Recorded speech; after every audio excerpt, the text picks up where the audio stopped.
今次嘅新歌《三尖八角》係由 Jackie Fan 即係我本人作曲，Wyman 填詞，Justin Yao 編曲，仲有徐浩做監製。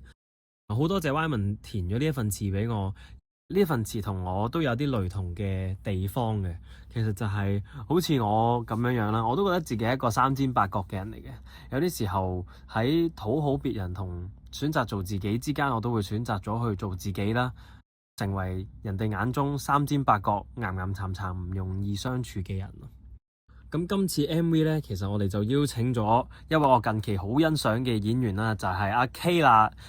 咁今次呢，我哋其實就飾演一對車房嘅同事啦，產生咗少少微妙嘅感情啦，少少想追求嘅。咁但係發現呢，最近呢，成日都有個男人揸靚車過嚟接佢收工，收尾仲發現咗原來佢有老婆嘅添，佢老婆仲要踩上門啦。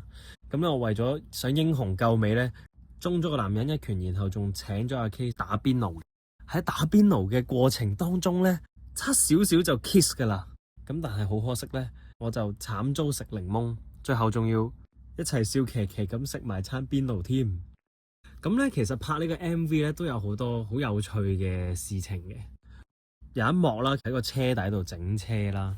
其實呢一個都幾緊張，因為都有啲壓迫感嘅。其實架車會唔會一嘢跌落嚟㗎？我喺匿入去之前咧，仲喺度熬下個架，睇下佢實唔實正。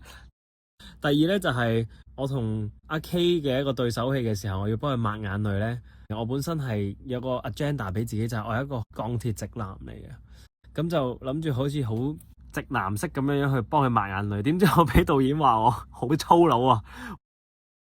仲有咧就係我哋喺拍嗰幕嘅時候，其實我哋要即刻飲，即係扮飲啤酒啦。因為擺咗個邊爐隔離咧，佢已經燒熱咗啦。跟住到我一飲嘅時候咧，係即刻辣到個嘴好痛。但係我為咗保持專業，我繼續死忍飲。最後我個嘴係腫咗。多謝我嘅化妝師幫我 cool down 咗，令到我可以完成之後嘅拍攝。咁我之後都冇乜大礙。記得去聽我嘅新歌《三尖八角》，仲要睇埋個 MV 啊！